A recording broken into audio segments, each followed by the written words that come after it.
So your environment has to reflect that. If you're trying to tell yourself, tell your internal team, tell your customers that you have nothing but the highest quality standards, and you walk in and there's rubbish bags everywhere and something's broken and things don't match, people aren't going to believe you. It's those visual cues that people pick up on. Hi, and welcome to Helping You Perform. I'm your host, Paul Teasdale. Over a career working with high-performing teams from across the globe, including 7 years working with Formula One team McLaren, I've learned a lot about what it takes to drive results. In this weekly podcast series, I'm going to be bringing you tips, tricks, and insights from the world of Formula One that you can apply to your organisation for your high performance. Enjoy. Hi everybody, and welcome to another episode of Helping You Perform, where I bring my tips, tricks, insights, and stories from the world of Formula One and help you apply them to accelerate your own performance. I hope you enjoyed the previous episode, episode 20, where I talked about resilience and some of the lessons that I've learned from that world of F1 about how to remain resilient in times where things maybe aren't working as well as you planned. Today, I want to take a slightly different tact. It comes off the back of a couple of conversations I was having recently with people, and when I talked to them about having worked for McLaren, some of the first things for people who know about the McLaren Technology Centre, they'll say, wow, what was it like working in such an amazing environment? And to give you a bit of a flavour, I'm going to put a link to a short video, I think it's from Sky Sports, with a behind the scenes to see what it's like in that environment of the McLaren Technology Centre, and I'll put that link in the show notes so you can go and have a look for yourself, or you can even do a tour on Google Maps as well. You can go in and have a tour of the boulevard. Now, the thing that I think is applicable, and I talked to a few clients over the years on this, was everything that was in that environment was there for a purpose, and it was there to align to what the organisation itself was trying to drive.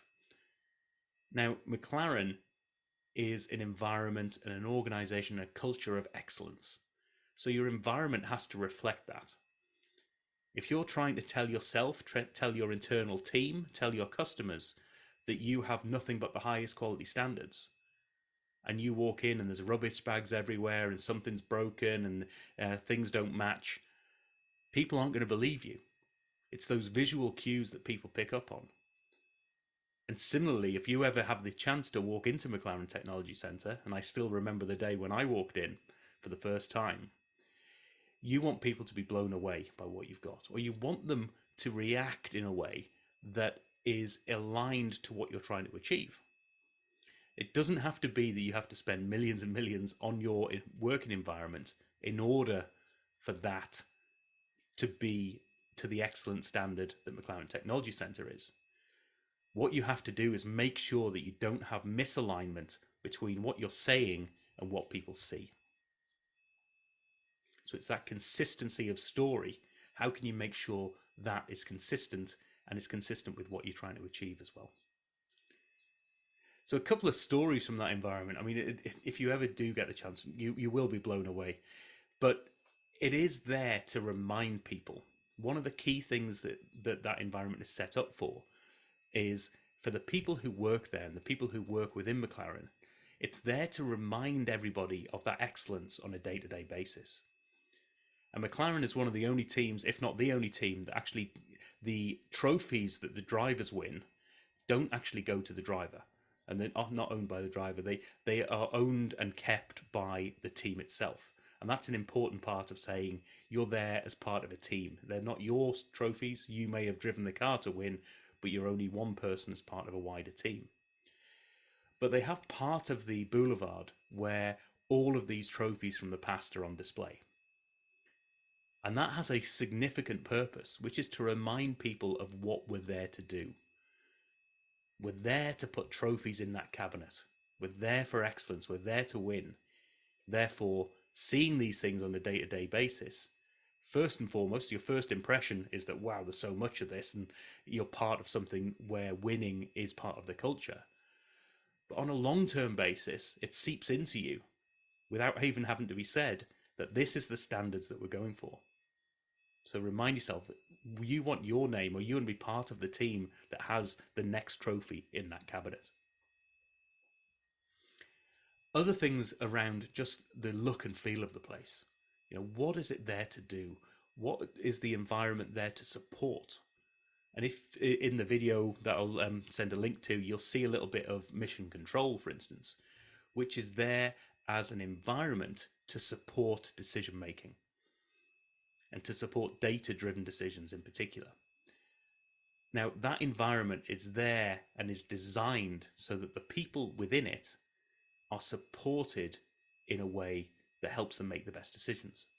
And little nuanced things like when there is a red flag on the circuit, red lights appear in the background. Nothing else is said. It's just little visual cues like that. Everybody's station is very neat. It's very individually set up, so that it's a standard setup, but you can individually tweak it to what you need to help you with the decisions you're trying to make. But it's consistent to show that you're part of a team as well. So I want you to have a think about, what are you trying to do as a team and an organization? What are you there to drive? Are you there to drive inspiration in others? Are you there to give people assurance that the quality of your product is right up there on the top of your game? Are you there to get the message across that you're there from a service perspective? And what are the little visual cues that you can put in play, either covertly or overtly, that say to people, this is an organization, this is a team, this is an environment that supports what we're trying to do? And if you're not sure what to do to get you going, firstly, you can give me a shout and I can help out in that space. But ask yourself the reverse question. What is it about my environment that goes against what I'm trying to do? If I'm trying to say to my customers, if I'm trying to say to my team that we're against waste and we want to cut down waste completely and that we are fully environmental, well, if I can't see recycling bins that are there in a neat and tidy way and are well managed and the environment is clean, then that message that I'm getting visually contradicts what you're trying to tell me. And those visual cues will have an impact on people. So you've just got to consider, what is it that you're trying to drive with your customers and your team, and what does my physical environment tell me about that? And it might even be your virtual environment. What is it about the background of your Zoom calls that tells people what you're all about, or doesn't contradict what you're telling people you're all about? So hopefully, if you get the opportunity, have a look at that video. Think about the working environment that you've got for you, your team, and your organization. And what are some of the tweaks? What are some of the things that you can do that help match that environment with the goals you've got? As always, if you want some support with this, or if you just want to hear some more stories, you want to have a chat about how you're applying some of this thinking to you, your team, and your organizations, then do drop me a line. Go to the website at paulteasdale.co.uk, book a free 30-minute, no obligation chat, and we'll just have a chat about what's happening in your world. If I can support, if I can be of value, brilliant. And if I can't, then we'll have an interesting conversation and a catch up there anyway. Really looking forward to hearing about your stories of how you're applying this stuff for your own performance. But in the meantime, I look forward to speaking to you in the next episode. Thank you for listening to this episode of the Helping You Perform podcast. If you found value in this episode, please take a moment to like, share, or review the podcast. You can reach out to me at any time, either through LinkedIn or through my website at www.paulteasdale.co.uk. I look forward to speaking to you in the next episode.